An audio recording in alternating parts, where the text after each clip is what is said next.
and they talk about how she's the Phoenix. She's like, I don't know how long I'm gonna have this power. I don't know how long I'm gonna be doing this. Blah blah blah. And So she's like the Phoenix, like proper. Like yeah, this wasn't like some like alternate universe thing, and like she came back and they were all watching this from some alternate dimension or something. She's Mhm. the host of the Phoenix. Echo is the Phoenix. Yeah. Huh. Yeah. Robbie even asked her, he's like, what should I call you? And she's like, you can call me Echo. You can call me Maya. That's my name.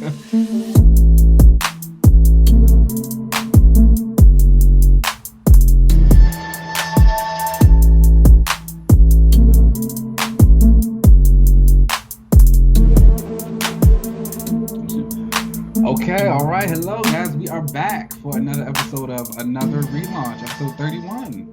Yes, Huh. yes, yes. I'm Keenan. How y'all doing? What up, y'all? I am LZ. What's going on, LZ? How are you today? Child, I'm stressed. I've had such a week. If you started with a child, I know it's about to be like, I'm stressed. I was stressed. I thought I had a lint in my beard. It was not. It was gray hair. So I think I'm starting to enter my daddy era, which is, hey, that's fine. You should like some gray at the like tip of your locks, and then like really. Yeah. That's why. So I actually have like random gray patch in the top middle of my head up here, and so if I'm ever like picking something up or someone happens to look over, they always think something's in my hair. They're like, "Oh, there's something in your hair." I'm like, "No, it's just gray," and they're just like, "Oh." I'm like, "Yeah, that's why the hair comes off." Like, no one needs to see that all the time. Yeah, But I'm out here. you know. Speaking of long, we had like a very long comic book week this week. Yeah. So I'm very excited for that. Let's go ahead and get right on into it. So we'll start off with our list. We have Catwoman number 30. This comes from Ram V and Fernando Blanco with colors from Jordi Belair. So this is like an all-star team already. I think I talked about this last time. I just picked this issue up when Ram V kind of got on the Catwoman. I haven't gone back to read a lot of the other stuff for it, but basically it seems like Catwoman is in charge of Alleytown. She's like the queen pin of it, and she's Okay. kind of around. She's protecting people. There's actually this really nice part in the book where she's talking to like one of the guys who live there, and she's saying how she's dealing with superpowered thugs and all these criminals and all this other kind of stuff, and she's like, this isn't the world that I live in. This is his world, talking about Batman. And she's like, I don't deal with things like this on a normal basis. I'm not really sure how. And someone needs to say to her, then why don't you call him? And she's like, no, we promise to stay out of each other's way for a little while. And she's like, and honestly, I can do this myself. So it's a really interesting thing with Selena. Again, I've kind of always said she's a character who I don't really know too much about, but I enjoy her from afar. She seems Yeah. interesting. And this one, she's very interesting. There's some stuff going on where, like, drugs being made, the Riddler's around, Poison Ivy's in it somewhere.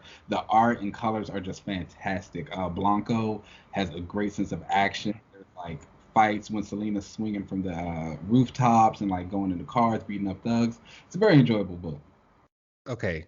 Question for you, because I am a Catwoman fan and I started this Rebirth issue back in the beginning, but then like got off of it because I was just super busy with other stuff. Can I jump in with the Ram V stuff, or should I go back? I think I only read like the first 3 or 4 issues. She was like starting to be like a queen pin kind of thing I would in um Gotham. I would say you could jump back in with the Ram V issues. I think he did the arc before this one, like right Oh, before okay. as well. So I would say do that and then go into this. But Okay. I think if you're a Catwoman fan, you should definitely pick it up. Okay. I mean, it's only an issue 30, so I could probably read most of those and get caught I up. mean, and we still got Joel Jones on covers, and like everybody Oh, knows yes. Joel Jones stands count. So um, if you get it for that alone, it's everything. Really good. Yes. Um, I'd give this issue a 3.5 out of 5. Okay. That's I solid. like I again, and I only put it kind of like on the lower tier because I don't really know too much about what happened before. I really need to go back and read the first arc. I look at it, I be like, I'm a little lost. But again, very pretty book, very well written. Ranvi is definitely becoming one of my favorite writers. Like he is able to balance action, horror, humor, everything, and he like navigates it all with ease. Enjoy it. Yeah. pick it up. So next up, we have Justice League number 60 from Brian Michael Bendis and David Marquez. Now, how have you felt about Bendis's DC run and all the stuff he's done so far? Okay, so I haven't read a lot of his DC era stuff because a lot of the stuff that he was given, I'm not fans of those characters, except he was given. So outside of the Green Lantern corner, I love the Legion of Superheroes. Like that's like I love the Legion of Superheroes. So I was super excited that they were relaunching that book and they gave it to him, and beautiful art. Ryan Sook's on art, right? Yeah. He's one of my favorite beautiful art. But like it was not given what I needed it to give. it would it would take like 10 issues just to move kind of maybe something forward.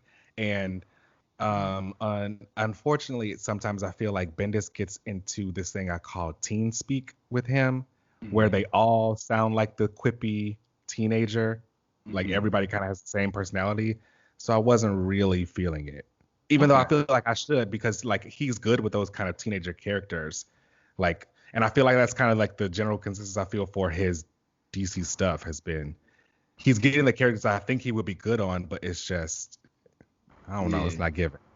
I can agree with that, and I kind of feel like this is happening also with this current run of Justice League. Again, we're only 2 issues in, but it feels very decompressed. Bendis taking a very long time to tell the story and get it moving. I will admit it's kind of fun. I think he has a decent enough voice for most of the characters. His Superman is really, really good. And I say this as like a non-Superman fan, but I think that he shows that a Superman is very earnest and like genuinely does look the best in everyone. There's actually like a little part between him and Green Arrow where they're all kind of disagreeing with Superman because Superman is trying to get Black Adam onto the Justice League. And so everybody's like, what? Absolutely not. And Green Superman's idea? Yeah, exactly. because I mean, and when he says it, he kind of gets to the point. He's like, Black Adam has been helping me. He's like, anytime I've been called to some type of disaster, Black Adam has already been there. He's already helped the people. He can do this. Like, I believe in him. And Green Arrow says to him, he's like, you're doing that thing. And Superman's like, what? He's like, you're Superman. Nobody can really disagree with you unless we want to look like the bad guy or we want to look nuts or something like that. He's like, it's not really fair when you try and do these things to us. We got a point. Yeah. And so, you know what I'm saying? But it's like, that's something that a lot of people think, I'm sure. And again, I think Bendis does a really good job with the flow of the team and their interactions and how they get with each other. It's just the story itself is moving at a glacial pace. It has something to do with Naomi and her original home world that she's from, and like the villains are popping in to this earth from that one, and so by the end of it we actually go back to her home world. The team is all supposed to be together, but somehow they get separated, so it just ends with her by herself. Oh, okay. So it's like this first arc is like an introduction for everyone to get into Naomi? Pretty much, yeah. There's a really fun panel where Hawk Girl hands Naomi her mace. And Naomi's like, oh my gosh, you want me to take this into battle and lead the charge? And the Hawk Girl's like, no, absolutely not. I just want to see if it reacts to you some type of way. But it's like, it always makes me think. I was like, gotta love a mace. Yes. I know you love a mace. But so that's Justice League. There is also still a backup story from Ram V again. He's telling the Justice League Dark story. It has Zatanna, Etrigan, Constantine. Merlin's kind of the villain of that. Very good. Again, horror, magic, right up my alley. Ram does write Zatanna with or at least right now, she kind of has a lack of confidence. And I think it's so funny. Because everybody knows Betsy is my fave. And I was gonna say Betsy is my DC fave. And it's like, why is everybody writing my girls with this lack of confidence that has never existed before? It's just like, what's going on? Or if it has existed, it hasn't existed in this way. Because basically they're telling Zatanna they want her to lead the Justice League Dark team. And she's like, oh, I don't know if I can do this. I don't know if I'm up to the task. And it's like, girl, what? You've done it before. A couple of times. But I'm trying to remember the Justice League Dark before, and I don't remember him writing her like that so much. So I don't know if this is a new thing that he's trying, but I don't know. Something about my girls and their confidence. It's going down. Oh yeah, I don't like that. This, this is the year of hurting, apparently. Ranvi also did have another series out that I didn't get a chance to read, but it's his creator-owned series. I believe it's called The Many Deaths of Layla Starr. It's beginning rave reviews, and I intend to pick it up. I didn't get to it this week, but again, it's Ranvi. He is truly quickly becoming one of my faves, and I hope DC doesn't burn him out too quickly. And like he has a very long, illustrious career. That's my goal for him. Okay. But moving away from DC and getting over to the Marvel side of things, next up is we have Avengers 45. And this comes from, I know, right? This comes from Jason Aaron. We actually had a guest artist. Javier Garan was off, so it is Luca Marchesa, I want to say. Let me actually have it written down. Luca Maresca is the name, and David Curiel does colors. Now, we all know I was not supposed to be picking this book up anymore. Yeah, I thought you was done. The Phoenix arc was just like terrorism, basically. But this one was Blade centric. They always get you. It always gets me. Like I don't know what it is. I can't help it. I like who I like. But so it's also weird because it was like a King in Black tie-in, but it didn't No. But it didn't do too much with King in Black. I don't know. It was weird. But so basically, there are some things that happen that Echo is again in the book. She would remember the last time. She is now the new host of the Phoenix Force, which is like you can tell it's kind of not going to last very long. She has a conversation with Robbie Reyes, who's the current Ghost Rider, and they talk about how she's the Phoenix. She's like, I don't know how long I'm going to have this power. I don't know how long I'm going to be doing this. Blah blah blah. And so she's like the Phoenix, like proper, like yeah. This wasn't like some like alternate universe thing, and like she came back and they were all watching this from some alternate dimension or something. She's the host of the Phoenix. Echo is the Phoenix. Yeah. Yeah. Robbie even asked her, he's like, what should I call you? And she's like, you can call me Echo. You can call me Maya. That's my name. But the moment they have together with their friendship is very cute. And I'll say it looks like it could build to something nice. Again, this is a Blade-centric issue. So we basically get when I don't know if you know, but Dracula has set up camp in Chernobyl to build his new vampire nation. This was something that happened very early on in the Avengers run. We've seen a little bit of it in Wolverine. It's been happening around the Marvel universe. So this is actually when I dropped the book. This was like really early in the Avengers. It was run. It was like really. I think it was like issue 7 or something like that. Yeah, that's when I dropped. Yeah. But I love vampires, and so the storyline is actually really good. I think the way that it has been able to go throughout different parts of the Marvel universe and still like be very connected has been very well done. You can tell that Marvel looks like they're trying to build the vampires up to something bigger and more than what they've always been, just like mindless monsters that Blade kills. So the Avengers end up going to Chernobyl because they've got some beef with Dracula. And of course they're like, oh, we're going to kill Blade. And Blade's like, no, I'm here to be the new sheriff of Vampire Town to like keep you guys in check. Yeah, it was like really good. And so this is where I think Aaron kind of succeeds. Like when he has a singular character who he obviously enjoys and he just really gets to narrow down those character voices, he gets it. And it's like, okay, this is why you write comics. You don't need to do this like crazy Echo with Phoenix story. I'm sorry, I'm not here for it. I know it's gonna last for at least a year, but let's move past it. Yeah. But whatever I mean, because we got to go through Heroes Reborn. Oh yeah. That's true. Then once that's done, I'm pretty sure she's going to be on the new Avengers team still as the Phoenix. Mm-hmm. So, I wouldn't be surprised if like her as the Phoenix could be the thing that fixes the universe or something, and like she gives it up, and that's what brings the heroes back or something. Yeah, that doesn't make any sense, but it's so wild that I could see that actually being what happens. I can too, and that's the problem.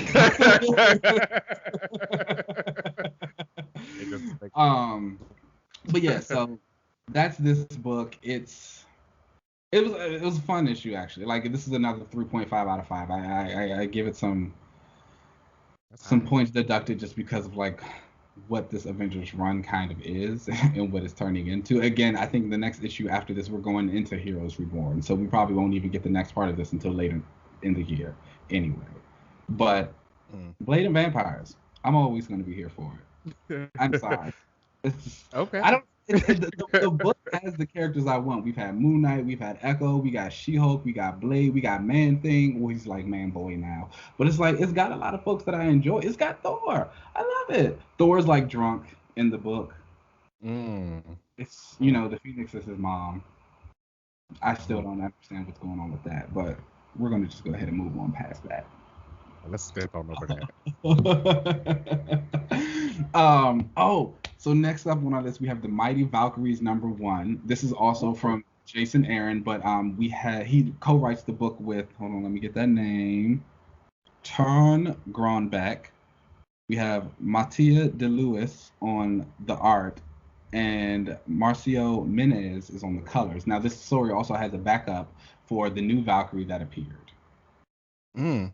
And so this was in the Mighty's Valkyries King and Black tie-in miniseries where she came in, the new black one. And so we didn't know too much about her. So her whole backup story is basically her finding out her name, which we discover is Runa in the book. But the main Oh, story cool. is kind of dealing with Jane.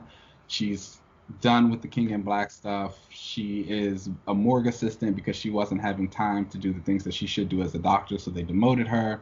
But we do seem to be getting into a lot more Asgard stuff, which is where I think Jason Aaron excels at.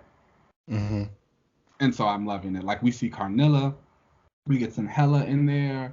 Um, we have Loki and Jane fighting a little bit. She's saving him from like one of his wolf grandchildren things that's trying to kill him. Monster. It's fun.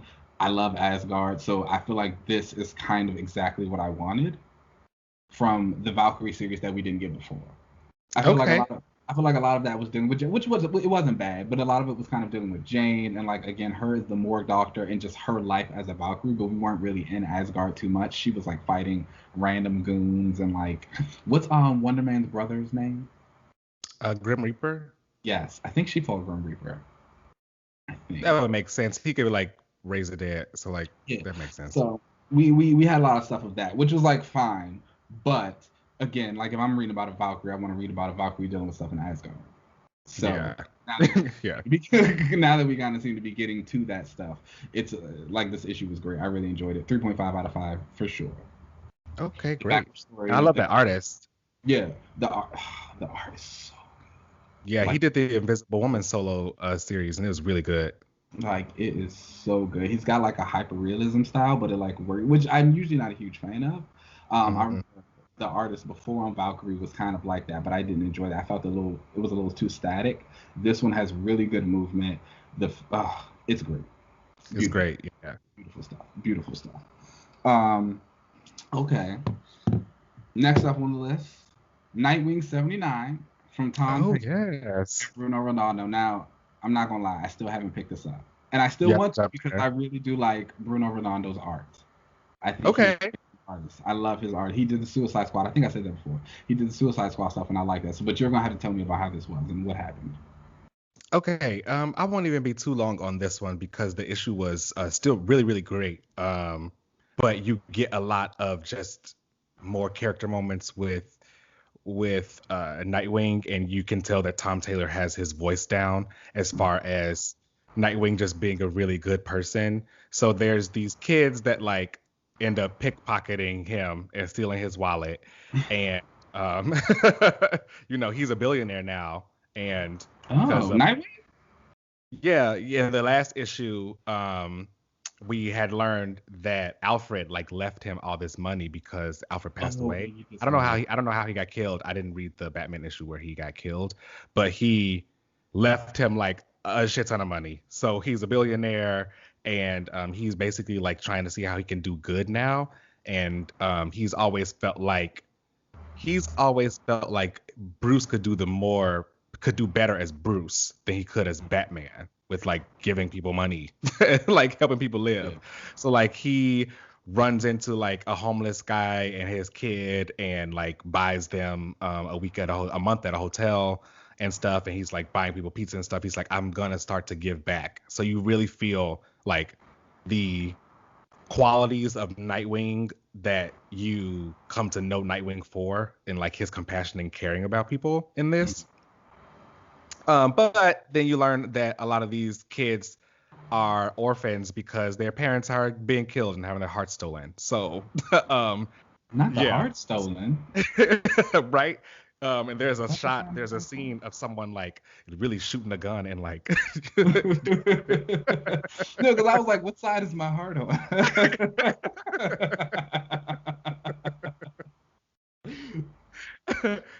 There's this scene of this guy like shooting a gun and like ripping the heart out of this man, and the kid like running away crying and stuff. So there's some sinister stuff going on in the background while while Nightwing is just like, oh, I'm gonna do great and I'm gonna do things to help people. Everything going on in Bloodhaven right now is not that great. I will say fantastic issue, 3.5 out of 5 easily. Okay. This run for me, I think, is going to be much better than what the Nightwing was before Tom Taylor joined. And yes, before I think good things about that. Yeah, as much as people may not have liked the whole Rick Grayson thing when he got shot and like was amnesic, I think that now you can kind of look at that as like the rebrand because he came after that is when Tom Taylor came on now, so you can kind of go from there and just look at it as like a whole. We can look past that point and go from here. So I think it's a great. If you're a Nightwing fan, you want to see him flipping and kicking people's asses and stuff, but there's still like great dialogue and great story, and you're really getting the feel of like Nightwing. I pick this issue for sure. Okay. Shout out to the Nightwing fans. You guys are finally winning. It's been a rough road. It's been rough. The powers that be at DC did not like that man. No. They say that his existence means that Bruce has to get older. So, which is like, so we might have to have a conversation about this another day. But I've actually just been thinking about comic characters and like aging and all that kind of stuff, and how I actually wish it was happening a little bit more often. Me too. And I think that it's some people, some of those older characters, I think it's time to let them go. Just for a little point now with these characters where it's time to move time forward or let time exist a little bit, And I don't even think that necessarily means sidelining them completely. I actually had this conversation on Twitter the other day because I was thinking about Wolverine, and I was kind of like, I'm kind of like touch and go with the current Wolverine series, and so I was thinking about if I want to drop it, and I was like, but even if I was to keep up, what do I want to see Wolverine doing right now? And so many people were saying that he's kind of done everything. Just let him rest. Like, let him be how Bruce and Terry had that relationship in Batman Beyond. They were just like, let him be the Bruce Dolores Terry, And yes.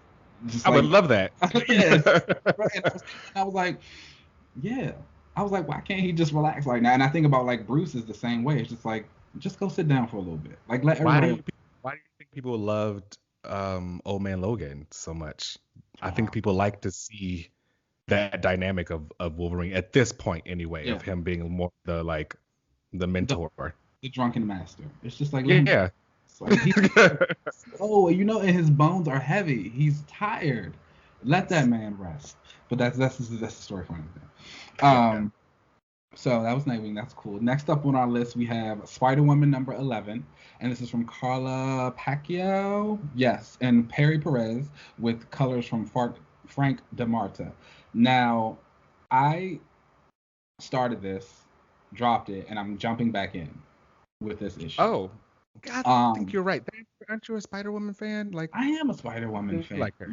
I enjoy her a lot. So the first arc of this run was a little rough for me. It kind of deals with like Jess. She's been infected by something, so she's very aggressive with everyone. She's always yelling at people. It was kind of a turn off. And it was like, you get that it's supposed to be for a point, but it was just so excessive to the point that it was like, I don't even care what she's going through. But we get a storyline with she meets a brother who she never knew she had, and we see an evil clone of her dead mother. There's all this weird stuff going on. She had like this new black and red suit that was very divisive among the fandom. This issue takes her back to basics. She's in her original red and yellow black suit thing. She's going around fighting crime, doing that, just having a good time. She's dating a guy named Roger, and Okay. and so they're at dinner, and like some it's an attack happens, so she has to like leave the dinner, and Roger's like, okay, well let me help you and all this kind of stuff like that. And she's like, no, I got it. Go home. Make sure Jerry's safe. Jerry's her son. She's like, make sure Jerry's okay. Like I got this. I do this. Blah blah blah. She's feeling good. At the end, when she gets back to the apartment, Roger's trying to talk to her, but she's kind of like, oh, I gotta go to bed. I'm tired. I had to do all this stuff. I got a big day next week. Find out he has a wedding ring. It looks like he was about to propose to her. Oh. And the issue ends. So very enjoyable. I mean, it was a lot more enjoyable than I have thought the series was beforehand. Again, like I understand why Jess was kind of going through some of the issues she did before. It just wasn't enjoyable. I think now it's getting to a point where it's a little bit more enjoyable. This feels more like the Jess that I like to read about, and I'm interested to see, like, the relationship with her and Roger has been like built up for the last couple of Spider-Woman runs, so it's very interesting. Oh, okay. This isn't like a random No, proposal. no, no. Okay. He's been around since Dennis Hopeless was on the book. Oh, wow. Okay. Since she was Yeah. pregnant. Yeah. Okay. I think a little bit after she got pregnant. So what? Because he was actually like a villain, and then Okay. he's like villain, and then he like turned on New Leaf, and then he was kind of being her babysitter for a while, and then slowly but surely the relationship built up, and now they're together. Now he wants to propose. Oh, It's cute. No Carol in this issue though. that's okay. But 3.5 out of 5 for this one again. Back to basics approach for Spider-Woman. I think if you're interested in the Spider-Woman, this is something you should pick up. I'd even say go back and pick up the like the beginning half of the run, the first few issues, just because to see it. It's not a bad book. Again, I just wasn't interested in the story of just yelling at somebody every 5 seconds. It was a bit much. Oh, and speaking of Carol, next up on our list is Captain Marvel 28 from Kelly Thompson. Yes. See, I didn't need Carol in there because she got her own book. and I won't even be long with this one because this run to me has been her best she's ever had, easily. And if she gets to, I think if she gets to 50, It'll be her longest run. Yeah. And again, I think because Kelly Thompson just has a really great handle on her voice. Like she really gets Carol, and she isn't afraid of putting Carol through things. I don't know if anybody's followed me and seen me like tweet about Captain Marvel or whatever, but I'm pretty critical about her because she's one of my favorite characters. She's in my top 10 for sure. But they have always really rested on her name once she got to be Captain Marvel and just telling us like, oh, she's this premier superhero, Captain Marvel. And it's like, okay, well, what does that mean for her? And they would never go anywhere. And they would just have all these like girl boss moments of her talking about feminism, and that would not be enough. Like you can't rest on that. But this series, in my opinion, has really like pushed Carol, and you see who Carol is, and you know that she's stubborn, but like you get that because that's just a part of the character. It's not frustrating because it's who she is. You expect her to really kind of push through. And so this arc is starting with her magic arc. So she wants to learn about magic. In the previous arc, she was dealing with this villain Ove, who is the son of Namor and Amora from a possible future. He made it into our like current timeline, and it's just like out in the world. Right. She wants to figure out how to stop him. She's been having nightmares about like this future where she loses, and she's like, I need to learn magic basically to like defeat him. So she goes to Doctor Strange first because she's like, obviously, like that's Sorcerer Supreme on Earth. I need to go to him if I'm gonna learn something. Yeah. So she goes to him, and Spider-Woman makes a cameo in this actually. and they're like talking, and she's like, I'm gonna go talk to Doctor Strange, and she's like, why do you want to talk to him? And she's like, is it because y'all hooked up? And she figures out that they like just hooked up like in the previous issue, and she's making the situation a little awkward for them, and she's like, okay, we're gonna talk about this later. Spider-Woman leaves, and Carol is like, I need to learn magic. Doctor Strange basically says no. And she's like, no, I really need to learn this because like, oh, and she tells him the whole story, and he's like, no, you have no affinity for magic, and it takes years to learn magic. You can't just learn this overnight and go off and fight this person that you're trying to go and fight. And he says, you are someone who is extremely powerful, and we know that magic is your weakness. You should have weaknesses. Someone as powerful as you needs to have weaknesses, which makes a lot of sense. So I appreciated in this book, this wasn't going to be something of like Carol becoming, going Super Saiyan and because she doesn't need magic powers. No. But I like the look into it about magic or whatever. And he pretty much takes her to this place where she can kind of like, he makes her think that she's doing things with magic, but really it's just an illusion that he has her going in her head. And he's like, I'm not teaching you it. So she goes around and asks pretty much every magic user in Marvel, Wiccan, Pixie, and all of them say no. Oh, the team is showing up in this issue. I might need to go pick it up then. Dr. Voodoo shows up, Scarlet Witch, Talisman, Magic. Oh, okay, Talisman. Really went to everybody, and every single one of them said no. And except then it ends with her going to the final magic person, Amora, and she goes to Enchantress, and she's like, I need your help. Let's make a deal. So not Kelly trying to put me on the Captain Marvel train. What? Yeah, and I think the next book is going to be the next arc is going to be like them working together or something, and probably Amora bullying Carol. I feel like Kelly's like reading my speech or something. A lot in this. I was about to say, because you said she was like the villain of the other arc where she was in that future with she's mom. Now she's here. So what you're telling me was in the arc, the War of the Realms tie-in back in issues like I think 7 or 10 or something like that. It was early on. That whole thing. Kelly wants to write an Enchantress book, is what you're telling me. I think so. Yeah. That's what we need to start. Really great Enchantress too. That's what we need to start putting the money on right there. Kelly on Enchantress. I'm here for that. Okay. What would you rate this issue? I would give this issue a 3.5 out of 5 for sure. Okay. Great issue. They got a new artist, and I enjoy their work. I do obviously always am going to miss Carmen Canero on the interiors of the art, but I enjoy it. Okay. Great issue. I'm into that. Is there anything that you feel as though, like, you're a Carol fan, so you're always kind of looking for stuff in her. Do you feel like Kelly is kind of hitting on aspects of Carol's personality that you've always wanted to see, or is she just taking her in places that you didn't imagine, but you're still just enjoying it? I would say a little bit of both. She's definitely been hitting on, I've always wanted to see more of her determination and stuff shining through, and not just being told that she's this great hero, but her actually explaining that she wants to do well and she wants to try to do the best that she can. The one thing that you can always count on Carol to do is push through.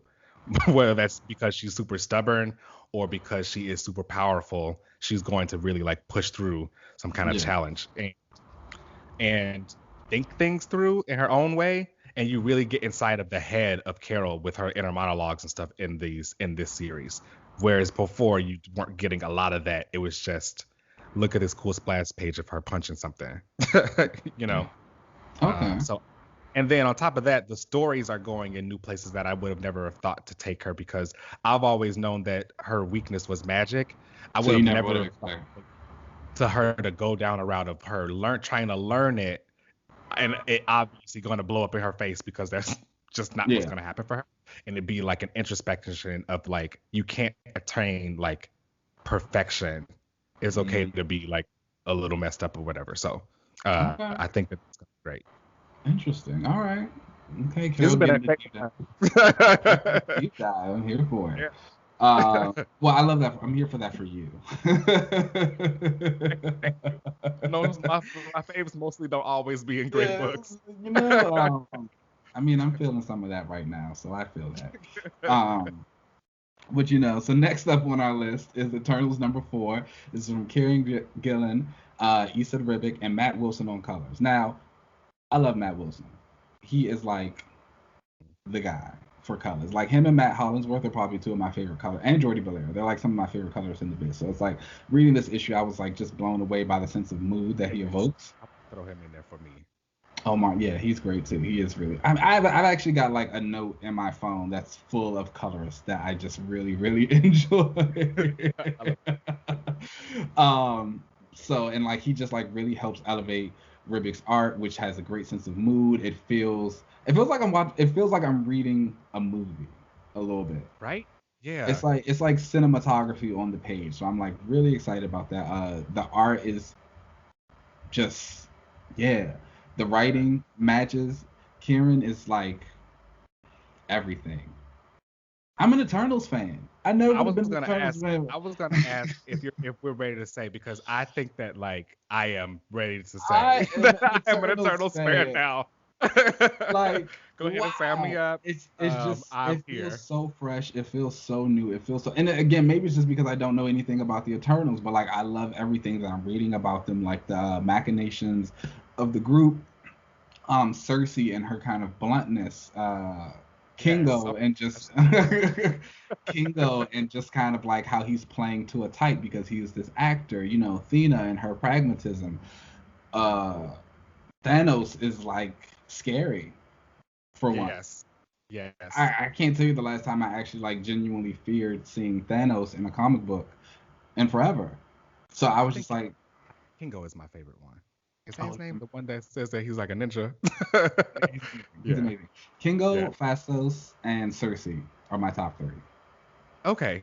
I think mine are Kingo, um, Icarus, and Cersei. Yeah, like Icarus Are wouldn't you change. shocked? I knew it was coming before you even said it. I was just like, he's about to say Icarus.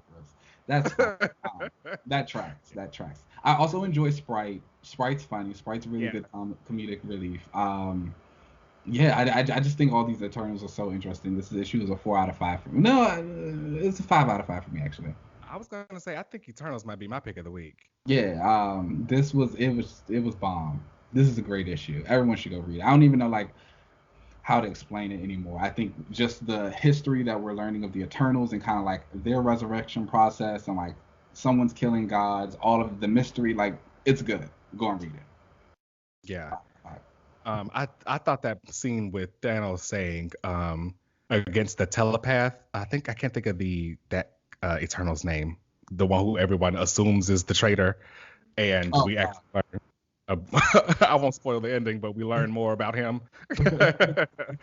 And what was his name?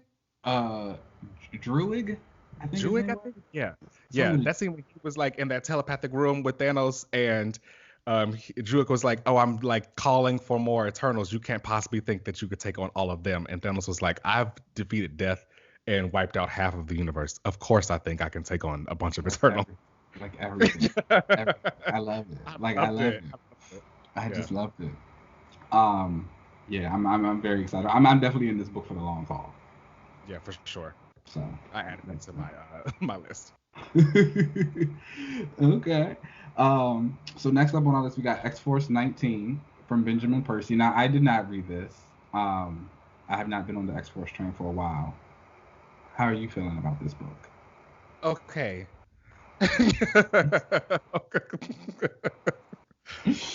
Okay. Okay. Okay. I have thoughts about this book, Okay. and they are that the writing is fine, right? Okay. The art was terrible. Oh I'm no. sorry. I Is did not like Kasara the art. still not on the He arc? is not. No, the artist for this was Gary Brown. I think that's how you pronounce the name. And it was. I'm trying to think. Do I know? I feel like I've seen something with Gary Brown's art. If it's the same person I'm thinking of, and I feel like I've liked it in the past. Well, maybe I'll show you some pages of this. Yeah, show me You'll some let me pages. know. Show me some pages. It's not good. But this is again following more about the arc of more self-discovery with Quentin Quire and everything with him going on. Supposedly he's got this like there was this like psychic vampire thing or that was attacking on Krakoa, which has been a running theme I feel like in a lot of these books. There's some like thing in the background that is attacking everyone on the island. Like kind of haunting them a little bit. Oh, that's true actually. Now that I'm thinking about it. Yeah, a lot of these has some plot point where something is creeping in the background. Yeah. I don't know if they connect all with each other. Who knows? But it doesn't seem that way yet. And in this issue, you learn that the people who had been like taking pieces of Domino's body in the beginning. I don't know if you were on in the book earlier, but like they were taking pieces of Domino. Well, someone else has been taking body parts of Quentin Quire because he's been dying all this whole run. Yeah. Someone's been taking those body parts and they like made their own Quentin Quire, and that is what has been attacking all of them. And he's basically had to go into the mindscape with the assistance of Jean. Jean taught Quentin and I always get her name wrong. I forget which cuckoo is supposed to be Phoebe that he's dating. She taught them like these tricks of how to navigate the astral plane and like attack on it and stuff. It was kind of cool if you're really into the telepaths and all that stuff. Mm-hmm. So I will say the issue overall was all right. The art was not very good. This has been some great stuff if you're really interested in Quentin Quire, but for me, I joined this book for the team. I wanted to see more of like the team together and like their dynamic with each other instead of like specific character arcs. But it's nice that Quentin is finally getting one because I don't think he's ever really had too much of his like backstory kind of told here and more of his like personality. So anytime that he is acting nicer or different than he was before, they kind of chalk it up to, oh, he's trying something different. Phoebe even says in the book, like, oh, you're like being really, Gina's like, oh, you're being really different. And Phoebe's like, let's be nice to him. He's like trying something different. So we're kind of getting a new Quentin Quire, basically. Do you enjoy this new Quentin Quire? I don't care.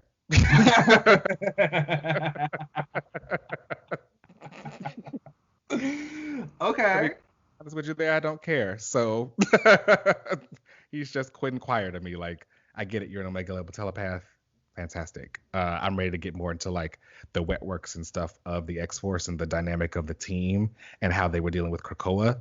The one thing about this book, if I'm not really into the team in these X books, I'm usually in it so that I can be convinced that I can like the character, or at least like learn more about Krakoa. So give me more Krakoa if I don't like the character.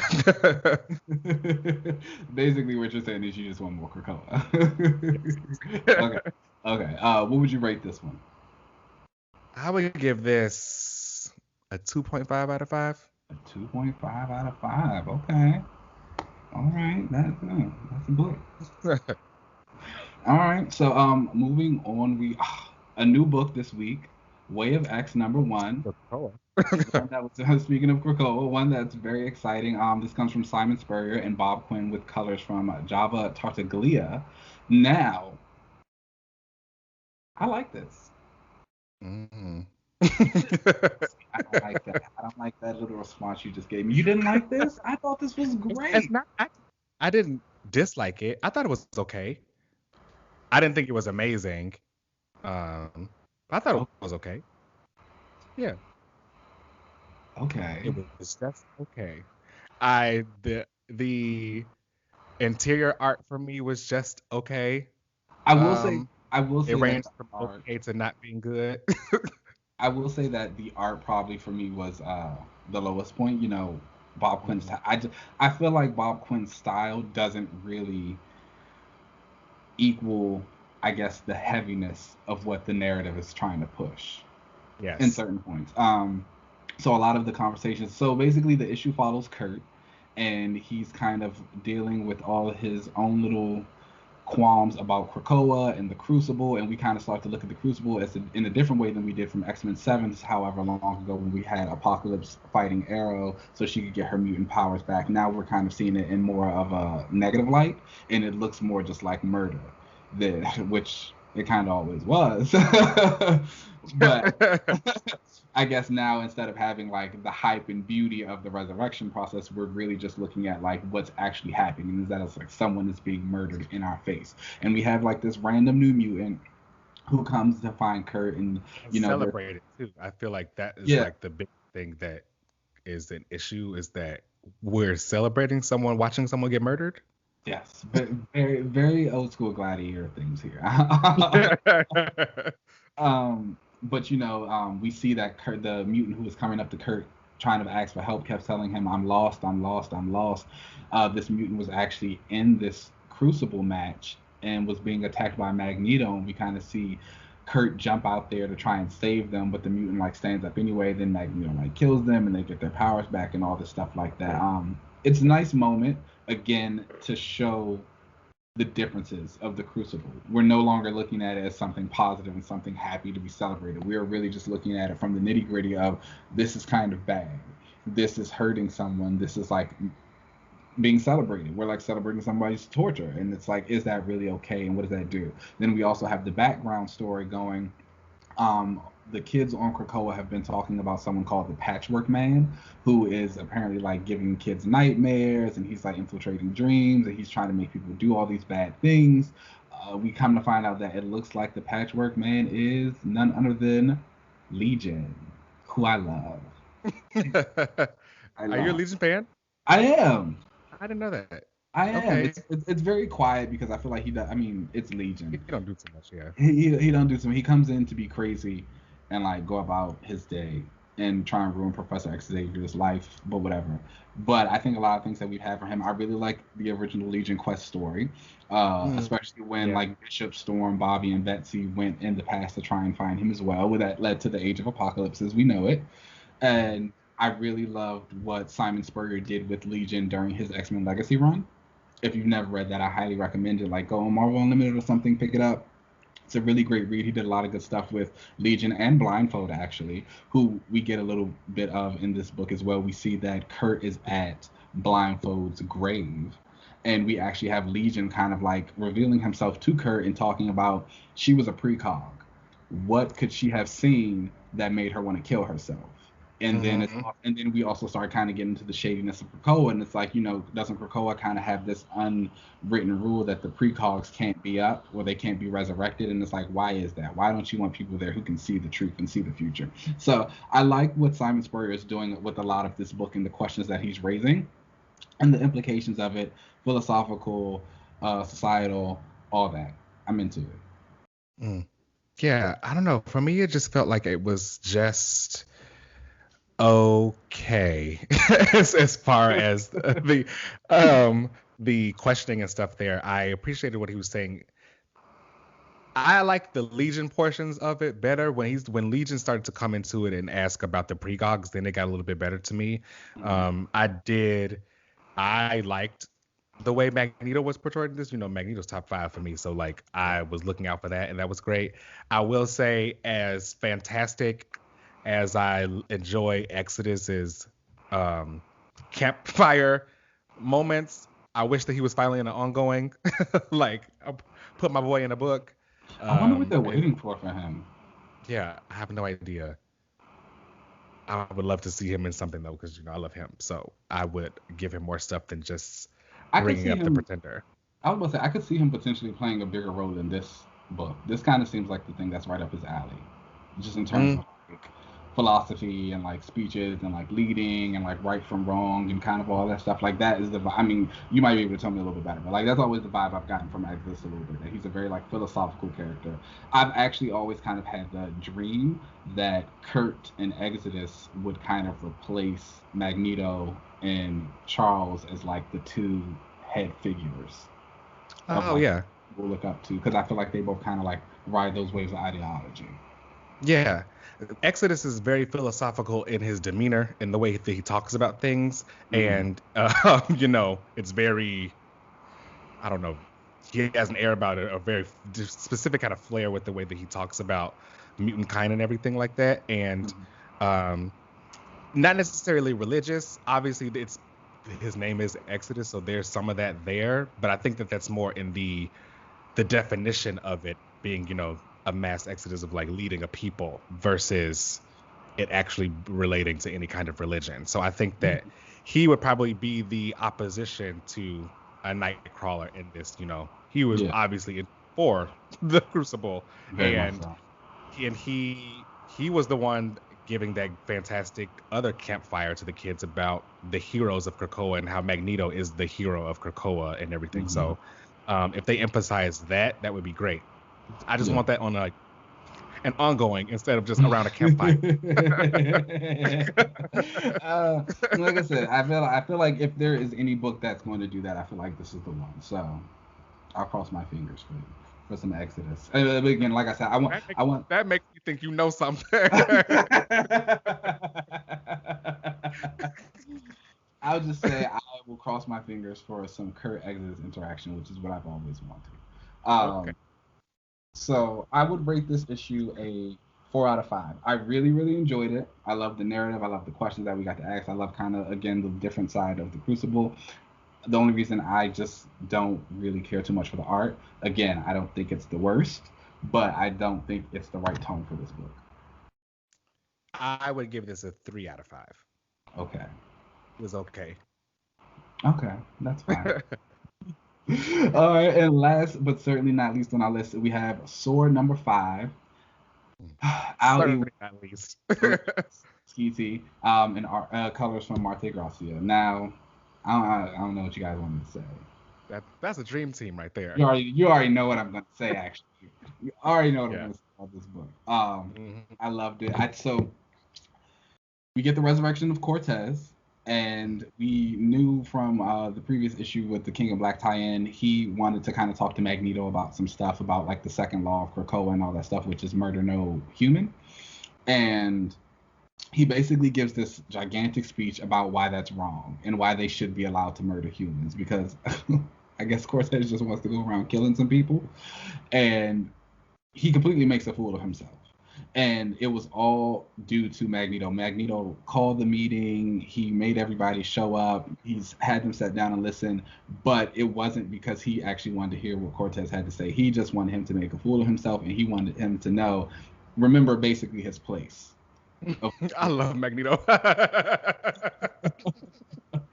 Um, and so that entire scene was well done. And then on the side of it, we have Amelia Vaught, who is one of the S.W.O.R.D members. She is the teleporter for the team. She is teleporting someone around who is killing the royalty that's going on with the Snark War. So I'm not gonna lie, I don't know too much about what's going on in the Snark War and this whole like intergalactic thing. I don't know if it's something I missed in one of the other cosmic books or You ain't miss much. It's just like a dumb war like that's going on that Ewing uses as like the cannon fodder. like, that's Yeah. happening.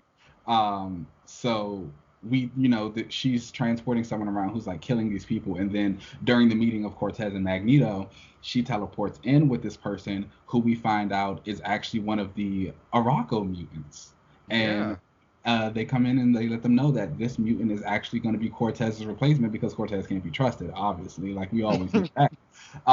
But that was like super exciting for me. One, we know I'm all about Araco and the mutants of Araco, and so it was like super exciting to actually see them. And then it's just like it looked beautiful. It Like looked dope. She looked cool. like she was everything. Cora of the Burning Heart, I think it was Mhm. Fire Heart, something like that. Um, iconic. I love the way that her powers work too, with like she is like this That's intense flame and like she can like share it and like boost your powers or whatever. I think that's really cool. like bomb. Like I love it. I love that the creativity of the Araco mutants is like continuing on, and I wonder if they've already got pretty They much a storm the scene when they come up. and and I'm not even gonna lie. When I first read X of Swords, I was kind of like, I don't care about these Araco mutants. Like they're not that exciting. And then I went back and reread the whole thing like as a whole, and I've reread it a couple of times since then. Araco is everything. Yeah. I want an Araco book so bad, and I love the designs that they're coming up for so many of these different Araki mutants, and it makes me wonder if they've already got a giant list and like creative batch of ones who they want to introduce over time, or if they're just making them up on the fly. That I would need be to know. interesting. They need to let me know in the X Summit. I got some questions. Oh, for real? Yeah, we need an invite because I got some notes. I got some notes and some things to say. But yeah, I mean, this book is fantastic. I give it a 4 out of 5. I'm at a Damn 4. near. This is also a 5 out of 5 for me. I loved everything about it. I especially loved when Magneto and Amelia started flirting with each other. Oh, you mean Xavier and Amelia? Yeah, Yeah. Yeah, Amelia I started. thought that was really cute because it was like, oh, He was like, oh, I love how it was just like he just said her name first. He's like, oh, Amelia. It's just like, I don't think you've had a conversation since you've been here. And she's just like, what's up? I was and like, then she was like, oh, if you're not too busy, and he was like, oh, I'm never too busy for you. I kind of love Xavier. He's a dog, but that's my boy. He's great. It's funny. I loved it a lot. I also really enjoyed the moment where they are again making a fool of Cortez, and Xavier is like, I'm sorry, Magneto is like, I've killed people. Like that's everybody know that I've done it. But those are things in the past, and right now we do have rules. And Yeah. you've been sitting here talking about the problems that humans have, caused you or whatever, and things that have done to you. Tell me the things that they've done to you have been worse than what they've ever done to me. And I was like, Yeah. all right. That's a word. That's a word. You really have had some good Magneto moments this era. Like Yes. every Yeah, I've been Magneto moment has been good. Yes. That's been If there's one consistent. thing I can count on, at least for this Krakoa era, is that at least my Magneto stuff is getting good. Yeah, that's gonna be it. That's it. That was good. It was a great issue. This was a great week for comic books in general, actually. Like Yeah, I don't even things that I didn't really like. I didn't love it. I still enjoyed it enough. Great week for comics. Love that. Love it. Agreed. Agreed. So, with that, let's go ahead. Let's take a little break.